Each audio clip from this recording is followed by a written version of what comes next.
नमस्कार, आप देख रहे हैं सच बेधड़क की खास पेशकश सेहत। आज हम बात करेंगे एक ऐसे सब्जेक्ट के बारे में जिसके बारे में हमने सुना तो बहुत है लेकिन शायद जानकारी कम है। आप सब ये बात जानते हैं कि पिछले 2-2.5 सालों में हमारे देश ने कोविड की त्रासदी सुनी है और एक बार फिर कोविड अपने पांव पसार रहा है। जब कोविड का दौर चल रहा था तो कुछ शब्द बहुत सुनने में आते थे, जैसे ऑक्सीजन बेड, वेंटिलेटर और एनेस्थीसिया। आज सेहत में हम यही बात करेंगे कि क्या है ये एनेस्थीसिया, ऑक्सीजन बेड और वेंटिलेटर और किस तरह से ये किसी भी मरीज के जीवन को बचाते हैं। और इस पर जानकारी देने के लिए आज हमारे साथ मौजूद हैं डॉक्टर अमित शर्मा।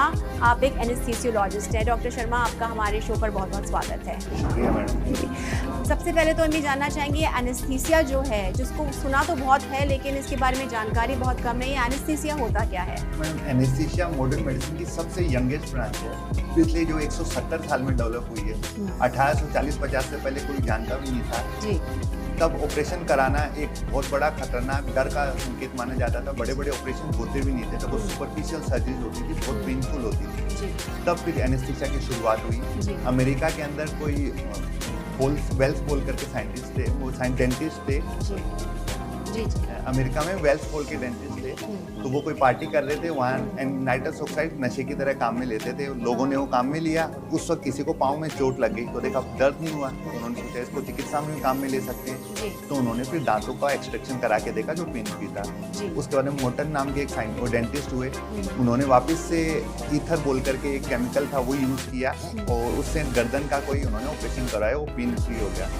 तो जैसे जैसे एनेस्थीसिया ब्रांच पिछले 1.5 साल में डेवलप होती गई, वैसे वैसे अच्छी अच्छी सर्जरीज भी डेवलप होने लगी। पहले सर्जरी जो बहुत पेनफुल होता था, पहले उसी को अच्छा सर्जन माना जाता था जो कम से कम टाइम में, क्योंकि दर्द बहुत होता था, सर्जरी खत्म कर दे। उसको पहले ये फर्क नहीं पड़ता था सर्जरी अच्छी हो रही है या नहीं हो रही। फिर जब से एनेस्थीसिया ब्रांच आई, एनेस्थीसिया का काम होता है ऑपरेशन में मरीज को सुरक्षित रखना, जीवित रखना, पेन फ्री रखना, और उसका ये जो खतरनाक जो डरावना एक्सपीरियंस होता है उसको बिल्कुल भुला देना। क्योंकि हमें ज़रा सा कट भी लगता है तो इतनी तकलीफ होती है, तो जब हम सर्जरी की बात करते हैं या जब किसी ऑपरेशन की बात करते हैं तो नेचुरल सी बात है, उस दर्द को बर्दाश्त करना अपने आप में बहुत बड़ा चैलेंज होता है। तो एनेस्थीसिया ने वहाँ काम किया। सर, जब हम बात करते हैं कोविड की, और कोविड में एनेस्थीसिया, कोविड में वेंटिलेटर, ऑक्सीजन बेड, ये वाले टर्म्स बहुत कॉमनली हमने सुने। कोविड में एनेस्थीसिया का किस तरह से रोल रहा? मैडम, कोविड में एनेस्थीसिया का बहुत बड़ा रोल है। जो एनेस्थेटिक होता है वो इंटेंसिविस्ट होते हैं। इंटेंसिव मतलब जो इंटेंसिव केयर यूनिट, आईसीयू में गंभीर मरीजों को जो सेवा करते हैं, जो उनका ध्यान रखते हैं। देखिए, एक आईसीयू एक ऐसी जगह होती है जहाँ विभिन्न बीमारियों के मरीज के आते हैं पेशेंट्स। कोई फेफड़ों में तकलीफ है, जैसे कोविड के अंदर लंग्स में बीमारी होती है, वायरल निमोनिया है, वो हो गई। कोई दूसरा, और बाकी जितनी भी डिजीज होती है, लीवर, किडनी, सबके मरीज आईसीयू में आते हैं। तो आईसीयू में क्या होता है कि जब तक एक ऑर्गन खराब है तब तक बाकी सब ऑर्गन्स को नॉर्मल रखना, उस ऑर्गन को सपोर्ट देना आईसीयू के डॉक्टर का काम होता है। कोविड के अंदर चूंकि सबको पता है फेफड़ों में तकलीफ होती है, तो हमारे ऑक्सीजन की जो एक्सचेंज की कैपेबिलिटी होती है कार्बन डाइऑक्साइड फेफड़ों में, वो खराब हो जाती है। तो अपने शरीर में जो ऑक्सीजन की कमी होती है तो सैचुरेशन वगैरह फॉल होता है। तो जो ऑक्सीजन थेरेपी होती है वो एनेस्थेटिक ऑक्सीजन में आईसीयू के अंदर डिसाइड करता है, जो ऑक्सीजन बेड्स बोलते हैं। तो अपन बेड साइड ऑक्सीजन या सेंट्रल लाइन से ऑक्सीजन दे करके मरीज के ऑक्सीजन लेवल के हिसाब से हम उसको टाइट्रेट करते हैं। जरूरत पड़े मरीज तो जब ये बात हो रही थी कि ऑक्सीजन कम पड़ रहा है या इसकी किल्लत आ रही है, तो हम सिलेंडर्स की बात कर रहे थे या हम बेड्स की बात कर रहे, तो हम किस उसको मेडिकल टर्म्स में एक लेमैन एक आम आदमी से कैसे समझें? मैडम, वो सब दोनों कॉमन ही बात होता है, चाहे बेड के साइड में सिलेंडर रख दे या एक पाइप के दूसरे सिरे पे सिलेंडर रखे हो, जिसको सेंट्रल सप्लाई बोलते हैं। वो हॉस्पिटल की कैपेसिटी के हिसाब से होता है। यदि आपके पास टोटल कितने बेड्स है, कितने मरीज है, वो सब उस पर डिपेंड करेगा। हर एक मरीज को अपनी बीमारी के हिसाब से अलग अलग अमाउंट ऑफ ऑक्सीजन की जरूरत पड़ती है, उस हिसाब से डिसाइड करते हैं। जी, जैसा कि आपने कहा कि एक आईसीयू ऐसी जगह होती है जहां पर कोई भी आ सकता है, चाहे किसी को गन शॉट लगा हो या कोई दिल का मरीज हो या किसी का किडनी ट्रांसप्लांट हुआ हो। किस तरह से एनेस्थीसिस्ट या जो आपका रोल होता है, फिर आप कैसे करते हैं? मैडम देखिए, शालिनी जी, हमारे जो भी जितने भी मरीज आते हैं, कोई भी गंभीर होता है, आईसीयू में वही आता है जो मरणासन होता है। आईसीयू का नाम सुनते ही लोगों के चेहरों पे रोंगटे खड़े हो जाते हैं। वो मरीज ही नहीं, उसके घर परिवार वाले भी है ना, उनकी सारी आत्मिक जो शांति होती है वो आईसीयू में साथ में आ जाती है, वो बेचैन उठता है। तो आईसीयू वाले क्या करते हैं, कोई भी एक ऑर्गन यदि खराब हुआ है तब तक बाकी सब ऑर्गन को नॉर्मल रखने का प्रयास करते हैं। आज किसी का फेफड़ा खराब हो गया तो उसके दिल, लीवर, किडनी, उन सब के वाइटल जो होते हैं वो नॉर्मल रखने की कोशिश करते हैं, बीपी नॉर्मल रखने की कोशिश करते हैं, पल्स नॉर्मल रखते हैं। इन इन द मीनवाइल जो प्राइमरी ऑर्गन जो खराब हुआ है उसको सही होने का, रिकवर होने का टाइम मिल जाता है। जैसे कोविड में हमने सुना कि लंग्स खराब हो गए, फेफड़े खराब हो गए। फेफड़ों का काम क्या होता है कि खून में ऑक्सीजन डालना, वो डाल नहीं पा रहे, उसके कारण अब दिल को ज्यादा पंपिंग करना पड़ता है, दिल पे ज्यादा स्ट्रेस आता है। तो अब एनेस्थेटिक क्या करते हैं उस कंडीशन के अंदर, पेशेंट की वाइटल्स की पूरी मॉनिटरिंग करते हुए, जरूरत पड़े बीपी का सपोर्ट देना है तो बीपी का सपोर्ट देंगे, जब हार्ट रेट कम पड़ रही है तो उसका सपोर्ट देंगे, किसी का यूरिन कम पड़ रहा है तो उसको फ्लूइड थेरेपी जो देनी है वो एनेस्थेटिक डिसाइड करता है। यदि कोई ज्यादा गंभीर हो रहा है, एकदम मरणासन हो रहा है, तो उसको जीवन बचाने के लिए जो एयरवे प्रोटेक्शन के लिए जो प्रोसीजर्स करने पड़ते हैं, इंट्यूबेशन करना या कोई इमरजेंसी में दवाइयाँ देने के लिए सेंट्रल लाइन डालना, जो क्रिटिकल प्रोसीजर्स होते हैं ट्रेकियोस्टोमी, वो सब एनेस्थेटिक करते हैं। तो इसी तरीके से जब बाकी ऑर्गन को सपोर्ट देते हुए अलग अलग बीमारियों को टैकल कर पाते हैं। जी, क्योंकि अब तक तो हमने यही सुना था कि एनेस्थीसिस की जरूरत सिर्फ एक इंजेक्शन दिया जाता है और जो पेशेंट है वो बेहोश हो जाता है, फिर उसकी सर्जरी हो जाती है। लेकिन आप लोग का रोल तो बहुत ज़्यादा इंपॉर्टेंट है, और ना सिर्फ कोविड मैनेजमेंट में बल्कि जितनी भी डिजीजेस और जितनी भी मेडिकल कंडीशंस हम आसपास देखते हैं, सब जगह आपका रोल जो है बहुत इंपॉर्टेंट है और बहुत क्रिटिकल भी है। मैडम आपने बिल्कुल सही कहा। जो एनेस्थेटिक होता है वो एक पेरी ऑपरेटिव फिजिशियन होता है। इसका मतलब उसको मेडिसिन का पूरा नॉलेज होना चाहिए, साथ साथ में सारी सर्जरीज का पूरा नॉलेज होना चाहिए।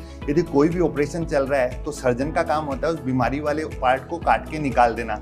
वो कट करेगा, बीमारी को निकाल देगा, वापस से जोड़ देगा। ये बहुत पेनफुल होता है। उस वक्त मरीज को जीवित रखना, सुरक्षित रखना, पेन फ्री रखना, ये सब एनेस्थेटिक का काम होता है। और खासकर वो याददाश्त उसको नहीं रहे तो amnesia, loss of consciousness, analgesia, ये सब करना बहुत जरूरी होता है। ये सब इंश्योर करता है आपका एनेस्थेटिक।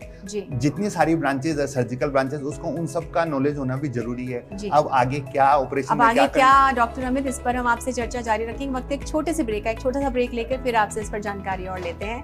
वक्त हो चला एक छोटे से ब्रेक का। ब्रेक के बाद फिर लौटेंगे और डॉक्टर अमित से जानेंगे कि किस तरह से एक एनेस्थीसियोलॉजिस्ट एक मरीज को सुरक्षित रखता है, ठीक रखता है और पेन फ्री रखता है।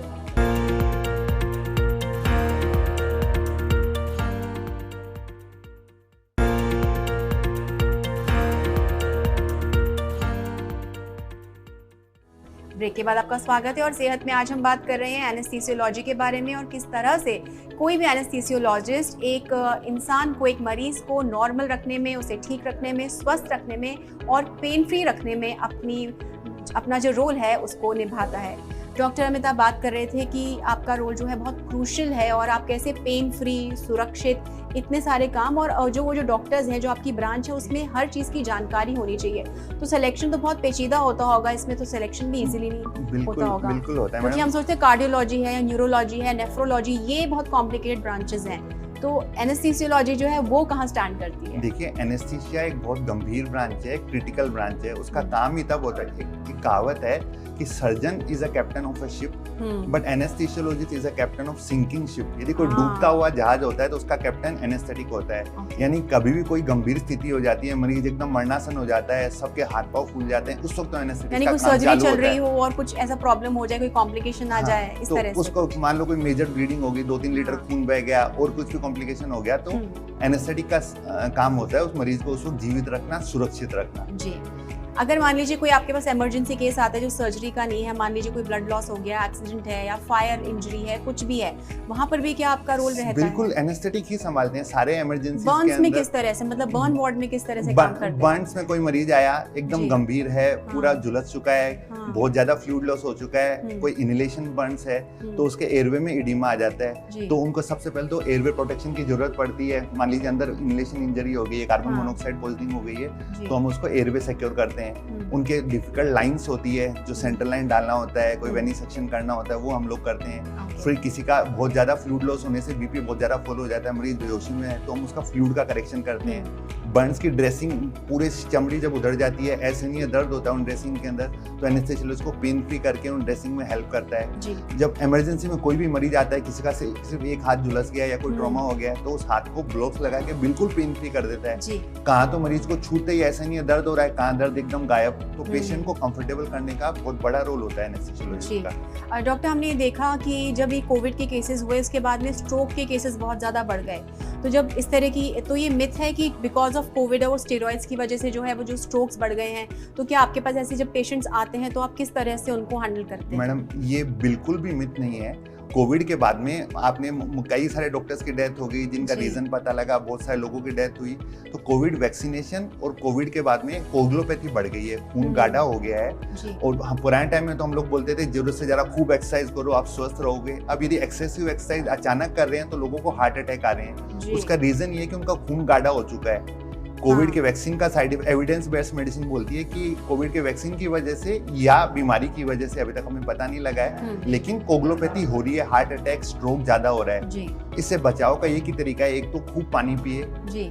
दूसरा जब भी एक्सरसाइज करें ग्रेजुअली एक्सरसाइज करने की कैपेसिटी बढ़ाए। ये नहीं कि आप एक साल से एक्सरसाइज नहीं कर रहे, एक साल बाद अचानक जाकर के जिम में खूब एक्सरसाइज कर रहे हैं। तो ग्रेजुअल हम इसको जिम को रिस्पॉन्सिबल माने, या कभी कभार हम देखते हैं कि रनिंग करते वक्त भी या जॉगिंग करते वक्त भी लोग कोलैप्स हो रहे हैं, क्रिकेटर्स कोलैप्स हो रहे हैं, फील्ड पर हो रहे हैं, जो इतने फिट माने जाते हैं, तो इसका क्या कारण है? शालिनी जी, इसका रीजन एक ही है, अचानक एक्सेसिव एक्सरसाइज करने से उनके जो ऑक्सीजन डिमांड बढ़ जाती है। खून पहले से गाढ़ा है तो वो मीट नहीं कर पाता, गाढ़ा खून वहां तक नहीं पहुंच पाता, उसी को अपन हार्ट अटैक बोलते हैं। अटैक क्या होता है? जैसे ब्रेन का अटैक हो गया, किडनी का अटैक हो गया, मतलब इन्फेक्शन जिसको बोलते हैं, myocardial infection, cerebral infarct, pulmonary infarct, renal infarct, मतलब वहां तक खून की सप्लाई रुक जाती है खून गाढ़ा होने से। जब ये एक्सेसिव एक्सरसाइज अचानक कर देते हैं तो वहां की मसल्स में थोड़ा स्पाज्म आता है और ऑक्सीजन की डिमांड बढ़ता है, तो गाढ़ा खून वो पूरा नहीं कर पाता। तो उसका एक ही बचाव का तरीका होता है, यदि आप हैबिचुअल एक्सरसाइज करने वाले नहीं है तो एक्सेसिव एक्सरसाइज मत कीजिए, धीरे धीरे अपनी कैपेसिटी बिल्ड कीजिए। आज 1 किलोमीटर दौड़े, कल 1.5 दौड़ना है, परसों 2 दौड़ना है, ये नहीं कि आप सीधे जाके 21 किलोमीटर की मैराथन दौड़ के आ गए। तो धीरे धीरे यदि एक्सरसाइज करने की कैपेसिटी बढ़ाएंगे, उसी तरीके से करना है। लोग आजकल जरूरत से ज्यादा हेल्थ कॉन्शियस होने के चक्कर में अपनी स्टेमिना से ज्यादा एक्सरसाइज अचानक करते हैं, जिसकी वजह से हार्ट अटैक्स आ रहे हैं। कई अच्छे अच्छे डॉक्टर्स भी हमने पिछले साल भर में हुए हैं, अखबारों में पढ़ा है हमने। जी। अगर हम बात करें जो थिकनेस ऑफ ब्लड की है, क्योंकि आप डॉक्टर हैं और आप इतना इंपॉर्टेंट मैसेज भी दे रहे हैं, इन्फॉर्मेशन दे रहे हैं, क्या कुछ इस तरह की डाइट हम ले सकते हैं जिससे कि जो हमारा खून है, जो खून की विस्कोसिटी या थिकनेस है, वो कंट्रोल में रहे, और जो इस तरह के इंस्टेंट एकदम से कार्डियक अरेस्ट आ रहे हैं या हार्ट अटैक आ रहे हैं, उसको हम अपने लेवल पर ही कहीं ना कहीं कंट्रोल करें या प्रिवेंट करने की कोशिश करें? बिल्कुल मैडम, उसके लिए भारतीय संस्कृति बहुत अच्छी है। उन्होंने हमारे बुजुर्ग लोग पहले से सिखा के गए हैं, रोज खूब 3-4 लीटर पानी पीना है, हल्दी का दूध लेना है, अदरक वाली चाय लेनी है, हमारे शरीर को डिहाइड्रेट नहीं होने दे, हाइड्रेशन बिल्कुल अच्छा रहे, वो एक सबसे अच्छा प्रिकॉशन है। अपन किसी को मतलब ओवर जरूरत से ज्यादा पतला नहीं कर सकते, खून ज्यादा पतला करने से कई बार हेमरेज होने का भी डर रहता है। हर चीज बैलेंस्ड होनी चाहिए। तो जैसे हम ये नेचुरली जो हमारे जो लाखों सालों का जो क्लिनिकल ट्रायल है भारतीय संस्कृति का, वो बताते हैं लहसुन खाना, और इन सब से ओपन कर सकते हैं। लोग एक गलती कर रहे हैं, लोगों को पता लग गया कि खून गाढ़ा हो रहा है, हार्ट अटैक आ रहा है, तो लोग अपने आप से एस्पिरिन, क्लोपिडोग्रेल ऐसे खून पतला करने वाली दवाइयां ले रहे हैं। लेकिन इसका एक बहुत बड़ा साइड इफेक्ट है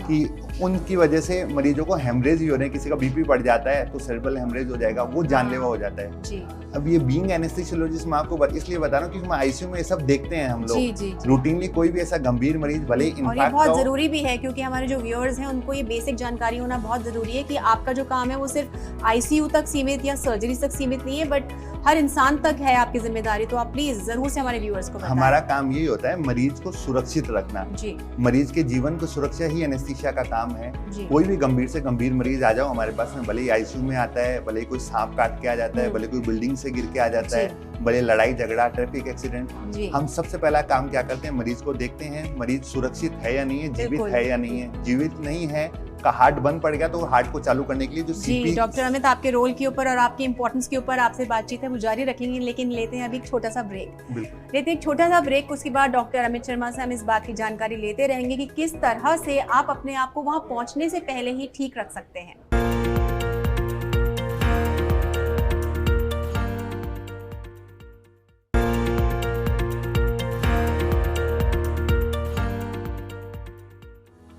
ब्रेक के बाद आपका स्वागत है और सेहत में हम बात करें डॉक्टर अमित शर्मा से, जो एनेस्थीसियोलॉजिस्ट है, और वो हमें बता रहे हैं कि आईसीयू तक पहुंचने की नौबत ही ना आए, इस तरह से हम किस तरह की डाइट ले सकते हैं और कैसे अपने आप को हेल्दी और सुरक्षित रख सकते हैं। डॉक्टर अमित बता रहे थे कि किसी भी तरह का कुछ भी केस हो तो आपका रोल वहाँ पर आता है। कभी कभार ये देखने में आता है कि इंसान बिल्कुल ठीक होता है, उसको कुछ इंजरी होती है तो आप इस तरह का एनेस्थीसिया देते हैं कि वो देख सकता है उसके हाथ पैर कान क्या चल रहा है, और कभी कभार वो पूरी तरह से बेहोश होता है। वहाँ पर एनेस्थीसिया कैसे काम करता है, मतलब किस तरह की टेक्निक होती है? मैडम देखिए, एनेस्थीसिया मेनली 2 तरह का होता है। एक तो होता है जनरल एनेस्थीसिया, एक होता है रीजनल एनेस्थीसिया।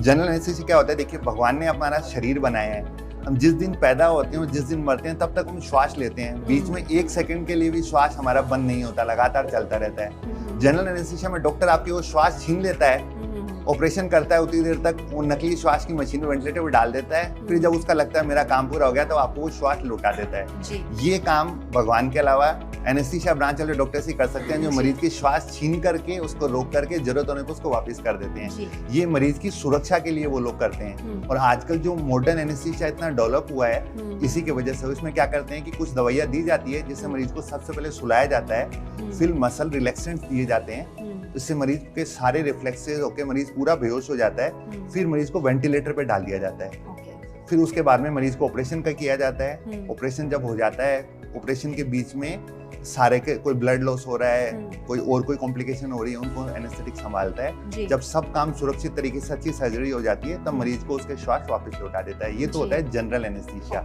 जो शरीर में कोई भी पार्ट के लिए करते हैं। फिर आता है रीजनल एनेस्थीसिया। रीजनल एनेस्थीसिया मतलब हाथ की सर्जरी में हाथ को बेहोश कर दे, पाँव की सर्जरी में पाँव को बेहोश कर दे, आंखों की सर्जरी में सिर्फ आंखों को बेहोश कर दे और नाक की सर्जरी में सिर्फ नाक को बेहोश कर दे। इसके अंदर 2 तरह का होता है। एक तो लोकल एनेस्थीसिया होता है, जैसे अंगुली में कुछ हुआ है या दांतों में सब लोगों ने काम करवाया होता है, तो एक इंजेक्शन लगाया, उसको सुन्न कर दिया, तो दांत को निकाल दिया, वो होता है लोकल एनेस्थीसिया। एक होता है न्यूरेक्शियल एनेस्थीसिया, मतलब रीढ़ की हड्डी में सुई लगा करके। तो 2 तरह का होता है, स्पाइनल और एपिड्यूरल। जैसे पेट के नाभि से नीचे का कोई भी ऑपरेशन होता है सिर्फ उसको बेहोश कर सकते हैं। देखिए जनरल एनेस्थीसिया देने में कई बार खतरा रहता है, एयरवे प्रोटेक्शन यदि डिफिकल्ट हो तो मरीज की जान जाने का भी डर रहता है, यदि आप एक्सपर्ट हाथों में नहीं हो तो उस केस में सिर्फ हाथ को बेहोश कर दो और एयरवे में कोई दिक्कत नहीं है, आराम से 12-15 घंटे मरीज पेन फ्री रहेगा, तो मरीज के लिए बहुत अच्छा एक्सपीरियंस रहेगा। जी। लेकिन जब वो होश में आने लगता है या जब वो ठीक होने लगता है तो शायद दर्द भी लौट आता होगा, या एनेस्थेसिस्ट इस बात को एनालाइज करता है कि उसको दर्द कम हो या कंट्रोल में हो, क्योंकि तब तक तो वो बेहोश था, सर्जरी हो गई, स्टिचेस हैं, जो भी उसकी कंडीशन रही हो, जब वो दोबारा अपने कॉन्शियस स्टेट में आने लगता है तो क्या दर्द लौट नहीं आता? इसी में ही तो जादू है। जो जनरल एनेस्थीसिया होता है, जैसे ही ऑपरेशन खत्म होता है मरीज को दर्द होना वापस से चालू हो जाता है। 100% पेन फ्री नहीं होता।